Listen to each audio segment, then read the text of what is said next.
आज का हमारा टॉपिक है सेल। सेल बच्चों बहुत ही इंपॉर्टेंट टॉपिक है बियोलॉजी सब्जेक्ट का। अगर आप लाइफ की स्टडी करना चाहते हैं, किसी ह्यूमन बॉडी की स्टडी करना चाहते हैं, किसी प्लांट की स्टडी करना चाहते हैं, या फिर किसी माइक्रो ऑर्गेनिज्म की स्टडी करना चाहते हैं, या आप किसी पूरे लिविंग वर्ल्ड की स्टडी करना चाहते हैं, तो आपको सबसे पहले पता होना चाहिए कि सेल क्या होता है। क्योंकि सेल जो है वो हमारी लाइफ का आधार होता है, हमारी लाइफ की यूनिट होती है, हमारी लाइफ का बेस होता है। तो यहाँ पर सबसे पहले हम लोग जानेंगे आज सेल के बारे में। So without any delay let's start. What is cell? सबसे पहले हमारे पास सवाल आता है व्हाट इज सेल? सेल है क्या? ठीक है, देखिए अगर आपने मेरी पहले की वीडियोस देखी होगी जहां पर मैंने मैटर पढ़ाया था, तो मैंने आपको बताया था कि मैटर क्या है। Matter anything which occupy space and has mass is called as matter. हर एक चीज मैटर है जो जगह घेर रही है, जिसके अंदर मास है। ठीक है, तो अगर देखा जाए तो मैटर को भी हमने दो मेन कैटेगरी जो हमारी मैटर की थी वो थी लिविंग मैटर और non living matter. Non living matter के बारे में हम लोगों ने अपनी पुरानी वीडियो में डिस्कस किया हुआ था। हमारा जो लिविंग मैटर था उसमें आती है लिविंग चीजें। लिविंग यानी प्लांट्स और एनिमल और या फिर माइक्रो ऑर्गेनिज्म। तो लिविंग, अगर हम किसी लिविंग चीज की बात कर रहे हैं, किसी जिंदा चीज की बात कर रहे हैं, तो वो भी क्या है? लिविंग मैटर है ना। क्योंकि लिविंग और ऑब्जेक्ट या लिविंग ऑर्गेनिज्म जो होते हैं वो भी मास, उनके अंदर भी मास होता है और वो भी स्पेस ऑक्यूपाई करते हैं, इसलिए वो भी क्या है? एक मैटर की ही कैटेगरी में आते हैं, बट वो बाकी मैटरों से बिल्कुल डिफरेंट होते हैं क्योंकि वो लिविंग है। ठीक है, तो सेल क्या है? सेल उस लिविंग मैटर की, या फिर हम कह सकते हैं कि लिविंग ऑर्गेनिज्म की एक सिंगल यूनिट होती है। हर एक चीज छोटे छोटे पार्टिकल से मिलकर बनी है, ये हम लोग जानते हैं। ठीक है, तो उसी तरह कोई भी लिविंग ऑर्गेनिज्म, हम किसी भी लिविंग ऑर्गेनिज्म की बात कर लें जिन्हें हम देख सकते हैं और जिन्हें हम नहीं देख सकते, जो बहुत छोटे हैं, जैसे माइक्रो ऑर्गेनिज्म, बैक्टीरिया हो गया या कोई अमीबा हो गया, जिन्हें हम नेकेड आई से नहीं देख सकते, वो भी किसके बने होंगे? सेल के बने होंगे। क्यों? क्योंकि सेल जो है वो एक सिंगल यूनिट है। क्या है बच्चों? एक सिंगल यूनिट है। फॉर एग्जाम्पल, इसके लिए मैं आपको एक छोटा सा एग्जाम्पल दूंगी। जैसे कि आपको घर बनाना है, ठीक है, आपको घर बनाना है। घर बनाने के लिए, या घर, चलिए घर तो बहुत बड़ी बात हो गई, मैंने बोला ये दीवार बनानी है, ये दीवार बनानी है। ठीक है, तो ये दीवार बनाने के लिए हमें जो सबसे बेसिक चीज होगी वो क्या चाहिए होगी? ब्रिक्स चाहिए होंगी, ईंटें चाहिए होंगी। ठीक है, तो ईंटों को हम क्या करेंगे? इस पैटर्न में जोड़ते हैं। अगर आपने देखा होगा हमारे घरों में इस तरह से हम ईंटों को क्या करते हैं? जोड़ते हैं, और तब जाकर क्या बनती है? हमारी एक दीवार बनती है। फिर दीवार के आपस में कई सारी दीवारें हम मिला लेते हैं तो हमारा एक रूम बन जाता है। फिर कई सारे रूम हो जाते हैं तो क्या बन जाता है? पूरा घर बन जाता है। उसी तरह अगर हम कहें कि ये एक ईंट, एक सिंगल ईंट क्या है? इस दीवार की यूनिट है।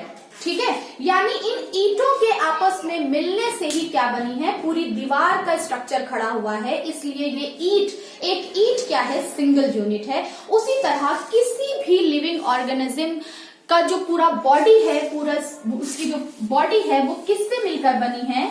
उसका जो शरीर है किससे मिलकर बना है? छोटी छोटी सेल से मिलकर बना है ना। जैसे कि मैटर हमने पढ़ा था, कोई भी एलिमेंट है या कोई भी कंपाउंड है वो छोटे छोटे एटम से मिलकर बना है। उसी तरह कोई लिविंग ऑर्गेनिज्म है, अगर जैसे ये मेरा पूरा शरीर है, तो मेरे शरीर की एक छोटी सी यूनिट, अगर मैं इसको अपने शरीर की सबसे छोटी यूनिट निकालना चाहूँ, उसको मतलब मैंने एक छोटा सा पार्ट निकाला अपनी स्किन से और फिर उसको ब्रेक करते करते करते करते करते करते एकदम छोटे पार्ट पर अगर मैं आ जाऊं, तो वो सबसे छोटा पार्ट मेरे शरीर का क्या होगा?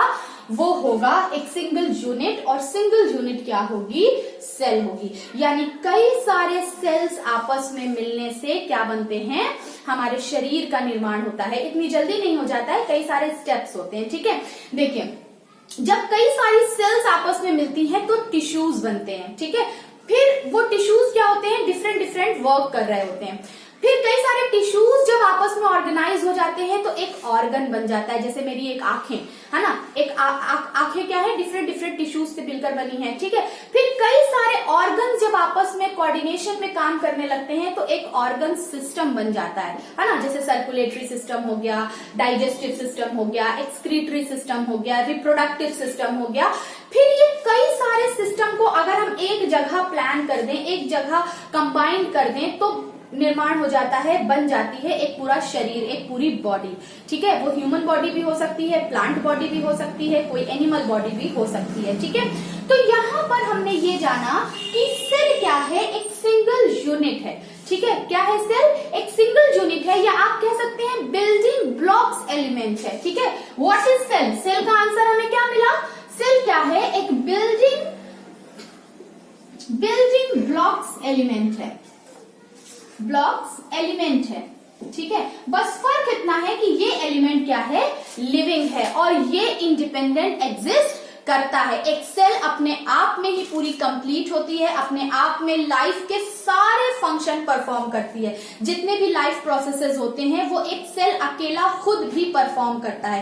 एक सेल अपने आप में एक पूरे शरीर का काम कर सकती है, इसलिए सेल क्या है? एक इंडिपेंडेंट यूनिट है, जिसको हम बिल्डिंग ब्लॉक्स एलिमेंट भी कहेंगे या बिल्डिंग ब्लॉक यूनिट भी कहेंगे, और एक सिंगल यूनिट भी है, अकेली। मतलब आप समझिए, जैसे कि हम कहते हैं ना कि एटम अकेला एग्जिस्ट नहीं करता, इतना छोटा है कि वो अकेले नहीं रह सकता, बट सेल इतनी छोटी होने के बावजूद भी, एक लिविंग सेल छोटी होने के बाद भी अकेले एग्जिस्ट करती है और लाइफ के सारे प्रोसेसेस परफॉर्म करती है खुद अकेले। ठीक है, फिर इन सेल्स के आपस में मिलने से टिश्यूज बनते हैं, टिश्यूज के आपस में मिलने से ऑर्गन बनते हैं, ऑर्गन सिस्टम खड़ा होता है, और फिर जाकर एक बॉडी का स्ट्रक्चर बन जाता है। तो हम यहाँ पर कह सकते हैं कि सेल क्या है भाई? सेल किसी भी जिंदा चीज की, किसी भी लिविंग ऑर्गेनिज्म की एक बेसिक यूनिट होती है, सबसे छोटा पार्ट होता है, जो अकेले खुद भी क्या करता है? एग्जिस्ट कर सकता है और लाइफ को परफॉर्म कर सकता है। ऐसे हमारे बहुत सारे ऑर्गेनिज्म हैं हमारे आसपास जो अकेले एक सिंगल, उनका पूरा शरीर एक सेल का बना हुआ है, बट वो एग्जिस्ट कर रहे हैं, लाइफ के सारे प्रोसेसेस परफॉर्म कर रहे हैं, डाइजेशन भी कर रहे हैं, रेस्पिरेशन भी कर रहे हैं, रिप्रोडक्शन भी कर रहे हैं एक सिंगल सेल से। ठीक है, तो सेल क्या है? Cell is a fundamental unit of life. दूसरी चीज आपको क्या पढ़ने को मिली यहाँ पर? Fundamental of life. अब समझिएगा बात को कि फंडामेंटल ऑफ लाइफ क्या है। देखिए, फंडामेंटल का मतलब होता है किसी भी चीज का आधार, किसी भी चीज का बेस। अगर मैं आपसे कहूं कि आपको एक कमरा बनाना है, ठीक है, आपको एक रूम बनाना है, तो आपको क्या चाहिए होगा? आपको सबसे पहले चाहिए होगा एक सरफेस एरिया, एक एरिया। मैं आपको बताऊंगी कि यहाँ पर आपको क्या खड़ी करनी है? दीवार खड़ी करनी है, फिर ऊपर से आपको रूफ डालनी है, फिर खिड़की दरवाजे लगाने हैं, तब जाकर कमरा बन जाएगा। अब मैं अगर आपसे कहूं कि मैं आपको जमीन या सरफेस एरिया नहीं दूंगी, अब आप बनाइए रूम, तो आप कहेंगे हाउ इट इज पॉसिबल? ऐसे तो हो ही नहीं सकता, जब तक सरफेस एरिया नहीं होगा तब तक कमरा कैसे खड़ा होगा, है ना? तो सरफेस एरिया क्या है? किसी भी चीज का निर्माण करने के लिए, किसी भी चीज का स्ट्रक्चर खड़ा करने के लिए हमें एक बेस चाहिए होता है ना? फॉर एग्जाम्पल, एक और एग्जाम्पल देती हूँ। जैसे मैंने आपसे बोला कि आपको सैंडविच बनाना है, ठीक है, सैंडविच बनाने के लिए आपको क्या क्या चाहिए? आपको चाहिए ब्रेड, कुछ चीज के स्लाइसेस चाहिए, कुछ वेजिटेबल के स्लाइसेस चाहिए, ठीक है, और फिर हम क्या करते हैं? उसके ऊपर लेयर पे लेयर लगाकर क्या करते हैं? ब्रेड रखते हैं, और सैंडविच हमारा बनके तैयार हो जाता है, या बर्गर हमारा बनके तैयार हो जाता है।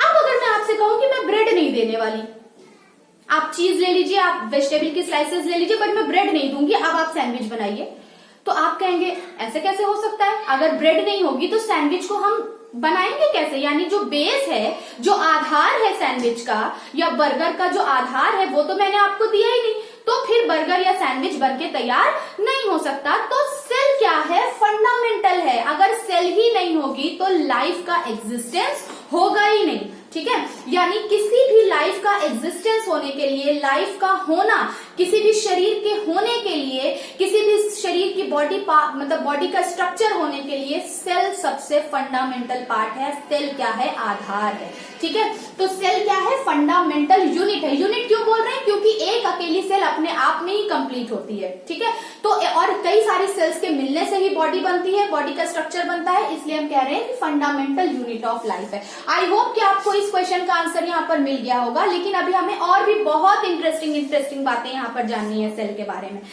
हमें जानना है यहाँ पर कि सेल की डिस्कवरी कब हुई, ऐसा क्या हुआ था, किसके दिमाग में आया था कि हम चलो खोजते हैं आज सेल क्या होता है, ठीक है। फिर जब सेल की डिस्कवरी हो गई तो सेल के, अब ऐसा तो होता नहीं है ना कि कोई चीज डिस्कवर हो जाए और फिर हम उसको छोड़ दें। हम अपनी स्टडी क्या करते हैं, उसके आगे कंटिन्यू करते हैं। तो डिस्कवरी के बाद आती है सेल थ्योरी, कि सेल के बारे में और दूसरे साइंटिस्ट ने क्या क्या बातें हमें बताई, ठीक है। और फिर उसके बाद हम बात करेंगे पार्ट्स ऑफ द सेल, यानी कि सेल के और भी डिफरेंट जो पार्ट होते हैं, या आप कह सकते हैं कि सेल का स्ट्रक्चर कैसा है। एक अकेली सेल को अगर हम देखना चाहें तो उसके अंदर कौन कौन से ऐसे पार्ट होंगे जिनको देखकर हम उसकी स्टडी कर पाएंगे। ठीक है, तो स्टार्ट करते हैं, वीडियो को पूरा देखिएगा, आपको यहाँ पर आज सेल का कॉन्सेप्ट क्लियर हो जाएगा। ठीक है, तो सबसे पहले हमने जाना कि सेल क्या है, एक फंडामेंटल यूनिट है। ठीक है, इस क्वेश्चन के आंसर के लिए हम एक दो बातें और यहाँ पर कर लेते हैं ताकि और आपको क्लियर हो जाए। सेल को हम बोलते हैं, cell is a structural and functional unit of life. हम लिख लेते हैं यहाँ पर सेल क्या है, इसका आंसर क्या है, व्हाट इज सेल का, cell is a structural and functional unit of life. इसको भी समझ लेते हैं, फंक्शनल यूनिट। बार बार हम यूनिट बोल रहे हैं क्योंकि ये यूनिट है, ये एक सिंगल सेल के आपस में मिलने से ही का सारा कार्यक्रम यहाँ पर इस दुनिया का चल रहा है। Fundamental unit of life, life यानी जीवन। अब अगर हम थोड़ा सा पीछे जाएं, इस धरती पर जब जीवन की उत्पत्ति हुई, जब इस लाइफ का एग्जिस्टेंस आया इस दुनिया में, तो सबसे पहले एक सिंगल सेल ही आई थी। सबसे पहले एक बैक्टीरिया ही आया था जो एक सिंगल सेल का था। वहीं से क्या हुआ, धीरे धीरे धीरे धीरे धीरे धीरे हम क्या बनते गए, एवोल्यूशन होता गया और नई नई वैरायटीज आने लगी। फिलहाल उस पर हम लोग बाद में बात करेंगे। सेल क्या है, cell is a structural and fundamental unit of life. Structural and fundamental दो नाम हमें यहाँ पर सुनने को मिल रहे हैं। स्ट्रक्चरल यूनिट ऑफ लाइफ का क्या मतलब है, यानी कि सेल्स के आपस में मिलने से ही किसी चीज का स्ट्रक्चर खड़ा होता है। जिस तरह ईंटों के आपस में मिलने से दीवार बनती है, फिर दीवारों के आपस में मिलने से कमरे बनते हैं, फिर पूरा घर खड़ा होता है, एक बिल्डिंग का एक स्ट्रक्चर खड़ा हो जाता है। किससे, एक सिंगल मतलब कई सारे ईंटों के मिलने से क्या बन जाता है, पूरा बिल्डिंग का स्ट्रक्चर बन जाता है। उसी तरह कई सारी सेल्स के आपस में मिलने से एक शरीर का निर्माण होता है, एक बॉडी का स्ट्रक्चर खड़ा होता है, that is structural unit. Okay, अब अगर हम बात करें फंक्शनल यूनिट, तो लाइफ के जितने भी प्रोसेसेस हैं, अगर हम डाइजेशन की बात करें, अगर हम रेस्पिरेशन की बात करें, अगर हम एक्सक्रीशन की बात करें, अगर हम रिप्रोडक्शन की बात करें, अगर हम जितने भी लाइफ प्रोसेसेस होते हैं हमारे, ये सारे लाइफ प्रोसेसेस, इनके सारे फंक्शन एक सिंगल सेल में अकेले परफॉर्म होते हैं। यानी एक अकेली सेल खुद से रेस्पिरेशन भी कर सकती है, खुद से डाइजेशन भी कर सकती है, उसको किसी की मदद की जरूरत नहीं है, किसी दूसरे सेल की हेल्प की जरूरत नहीं है। तो सेल के अंदर सारे लाइफ के सारे फंक्शन परफॉर्म होते हैं, इसलिए हम कह सकते हैं कि cell is a functional unit of life. तो यहाँ पर दो बातें हमने जानी। अब आप समझ सकते हैं कि सेल हमारे लिए कितनी इंपॉर्टेंट है, सेल के बारे में जानना हमारे लिए कितना इंपॉर्टेंट है। अगर हमने सेल नहीं जाना तो आने वाले बहुत बड़े बड़े टॉपिक, बहुत बड़ी बड़ी कॉन्सेप्ट की स्टडी करने में हमें प्रॉब्लम हो सकती है। तो यहाँ पर आज हम लोग सेल को पूरी तरह से क्लियर कर लेंगे। ठीक है, तो सेल क्या है, हमारी सेल फंडामेंटल यूनिट है, एक आधार है, एक बेस है, किसका, जीवन का, लाइफ का। लाइफ अगर एग्जिस्ट कर रही है तो लाइफ का आधार क्या होगा, सेल होगा। सेल क्या है, स्ट्रक्चरल यूनिट है, ये स्ट्रक्चर खड़ा करती है, स्ट्रक्चर बनाती है, और क्या है, फंक्शनल यूनिट है, यानी लाइफ के सारे फंक्शन यहाँ पर अकेले परफॉर्म हो सकते हैं। ठीक है, यानी अगर कोई लिविंग ऑर्गेनिज्म एक सेल का है, ठीक है, कोई बैक्टीरिया है, मान लीजिए कोई माइक्रो ऑर्गेनिज्म है, वो एक अकेली सेल का है, तो उसे और किसी की जरूरत नहीं है अपनी लाइफ को आगे बढ़ाने के लिए। वो अकेला एक सेल खुद से डाइजेशन भी कर लेगा, रेस्पिरेशन भी कर लेगा, एक्सक्रीशन भी कर लेगा, और फिर बाद में डिवाइड होकर रिप्रोडक्शन भी कर लेगा। ठीक है, तो इस तरह से सेल क्या है, फंक्शनल यूनिट भी है। ठीक है, अब हम लोग जानेंगे सेल के बारे में। आई होप कि इतना आपके लिए अभी के लिए फिलहाल इतना सफिशिएंट होगा कि सेल क्या है हमें आज पता चल गया। फिर हम बात करेंगे सेल की डिस्कवरी के बारे में। तो भाई साहब, डिस्कवरी में बहुत टाइम लगा है। ठीक है, देखिए अगर हम 60s में चले जाएं, ठीक है, सेल की डिस्कवरी कब हुई थी, सेल की डिस्कवरी हुई थी अगर हम बात करें 1600 की, तो 1661 में हुआ क्या, एक साइंटिस्ट थे 26 साल के, बहुत यंग से एक साइंटिस्ट थे जिनका नाम था रॉबर्ट हुक। क्या नाम था इनका, रॉबर्ट हुक। ये अब क्योंकि नए नए साइंटिस्ट बने थे तो बहुत एनर्जी थी इनके अंदर। ये क्या करते थे, इनको एक शौक था, ठीक है, इनको शौक था हर चीजों को देखने का। ठीक है, अब देखने का शौक था तो ऐसे तो बहुत सारी चीजें दिखती है, नहीं, इनको शौक था उन चीजों को देखने का जो हम नॉर्मली नहीं देख सकते। ठीक है, नॉर्मली नहीं देख सकते इन द सेंस कि कोई चीज बहुत छोटी है, तो हम उसे नॉर्मल नेकेड आई से नहीं देख सकते, लेकिन रॉबर्ट हुक को उन्हीं चीजों को देखने का शौक था जो हम नॉर्मली नेकेड आई से नहीं देख सकते। तो इन्होंने एक छोटा सा डिवाइस बना लिया था। आज उस डिवाइस को आज हम लोग माइक्रोस्कोप कहते हैं, उस वक्त हम माइक्रोस्कोप नहीं कहते थे उसको। उस वक्त इन्होंने एक तरह से खिलौने की तरह इन्होंने एक डिवाइस बना लिया था, क्योंकि साइंटिस्ट थे ये, तो इनके लिए बहुत मुश्किल नहीं था। इन्होंने एक डिवाइस बना लिया था। उस डिवाइस को उस डिवाइस को आज हम कहते हैं माइक्रोस्कोप। माइक्रोस्कोप। इस बाद में माइक्रोस्कोप की डिस्कवरी हुई, लीवेनहॉक ने इसके ऊपर बहुत काम किया।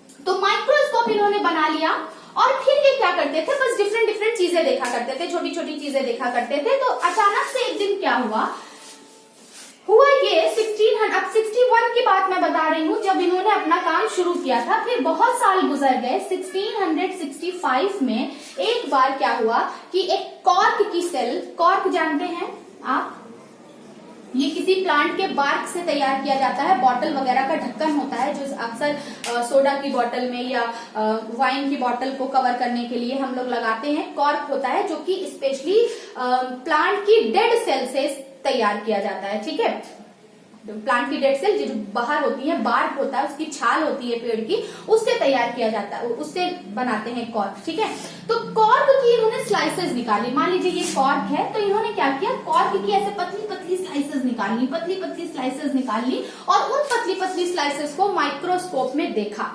तो जब इन्होंने उस पतली पतली कॉर्क सेल को माइक्रोस्कोप में देखा, तो इन्होंने देखा कि इनको कुछ इस तरह का स्ट्रक्चर दिखाई दिया। ठीक है, इस तरह के स्ट्रक्चर इनको दिखाई दिए। तो इन्होंने कहा ये तो स्ट्रक्चर मैं पहले देख चुका हूं।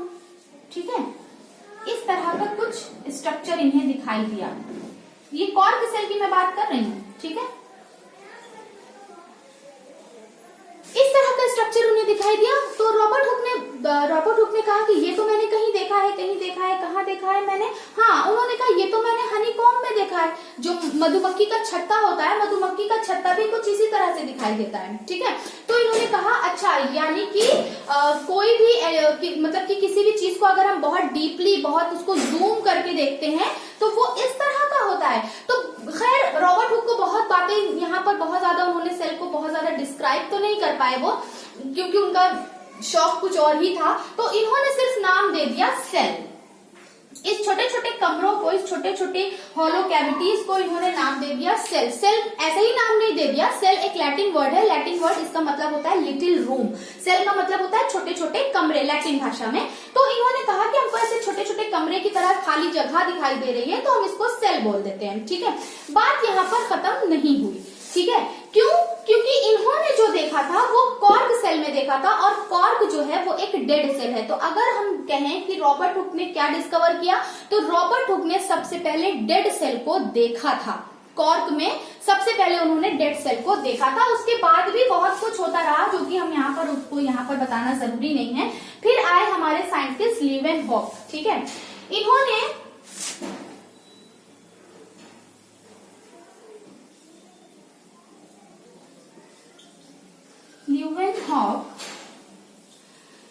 क्या किया, लीवेनहॉक ने सबसे पहले लिविंग सेल की डिस्कवरी की। इन्होंने पानी के अंदर, पॉन्ड में, तालाब के पानी में सबसे पहले लिविंग सेल को देखा, और 1700 आते आते ये इन्होंने एक अच्छे माइक्रोस्कोप का इन्वेंशन कर लिया था। ठीक है, फिलहाल यहाँ पर भी बात खत्म नहीं होती है।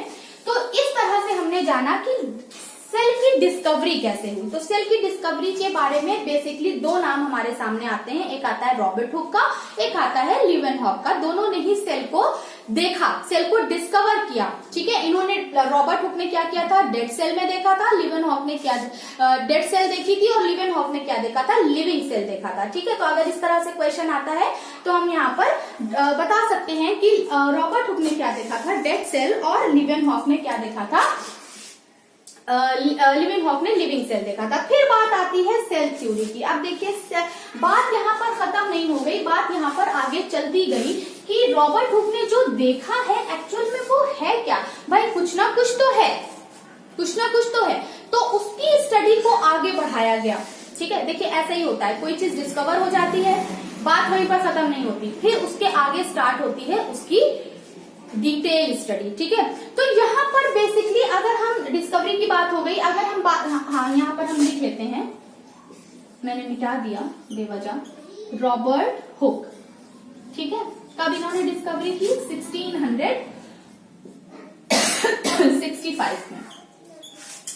फिर आती है सेल थ्योरी, यानी सेल के बारे में मोर डिस्कशन कब हुआ। तो यहां पर दो नाम निकल के सामने आते हैं। एक तो आता है शील्डन,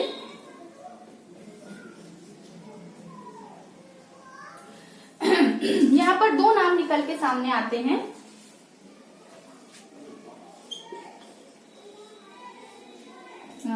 शील्डन एंड श्वान, ठीक है। शील्डन एंड श्वान ये दो नाम हैं। इन दोनों ने क्या किया, रॉबर्ट हुक की देखी हुई कॉर्क सेल को उन्होंने और उसके ऊपर डिस्कवरी की और उसके ऊपर स्टडी की और कहा कि हाँ ये बात तो रॉबर्ट हुक साहब सही बता रहे हैं। तो शील्डन एंड श्वान ने क्या किया, तीन बातें हमें सेल के बारे में बताई, तीन बातें जो कि आगे जाकर सेल थ्योरी के नाम से फेमस हुई। और आज तक हम सेल थ्योरी के नाम पर, चाहे आप किसी भी क्लास में चले जाइए, चाहे जितनी भी हायर क्लासेस में चले जाइए, सेल थ्योरी के नाम पर हमें इन्हीं की थ्योरी पढ़ाई जाती है और वही बेसिक 3 पॉइंट्स हमें पढ़ाए जाते हैं, ठीक है। हालांकि इन्होंने 2 ही पॉइंट्स दिए थे, बाद में वर्च्यू आए थे, उन्होंने 1 पॉइंट और ऐड कर दिया था, उसके ऊपर भी हम लोग डिस्कस करेंगे, ठीक है। तो शील्डन और श्वान ने क्या थ्योरी दी थी, इन्होंने बताया पहला पॉइंट, इन्होंने कहा all the living organism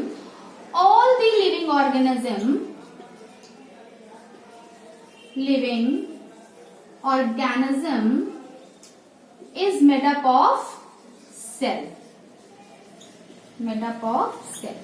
कि हर जिंदा चीज, कोई भी लिविंग मैटर किसका बना होगा, सेल का बना होगा, ठीक है।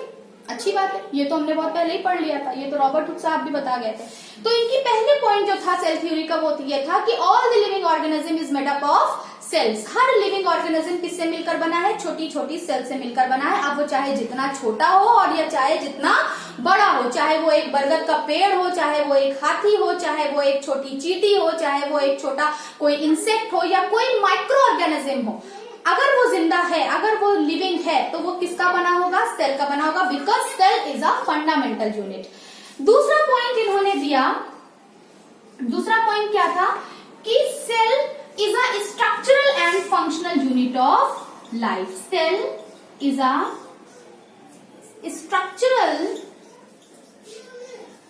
एंड फंक्शनल यूनिट ऑफ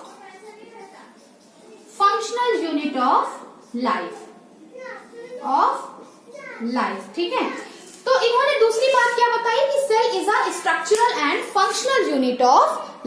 तो दूसरा जो इनका पॉइंट था, cell is a structural and functional unit of life, यानी सेल जो होगी वो किसी भी ऑर्गन का एक स्ट्रक्चर खड़ा कर रही होगी और उस सेल के अंदर लाइफ के सारे फंक्शन परफॉर्म हो रहे होंगे, ठीक है। तो इन्होंने शील्डन एंड शॉन ने क्या किया, दो ही पॉइंट बताए थे, लेकिन फिर बाद में एक और साइंटिस्ट थे जिनका नाम था वर्च्यू।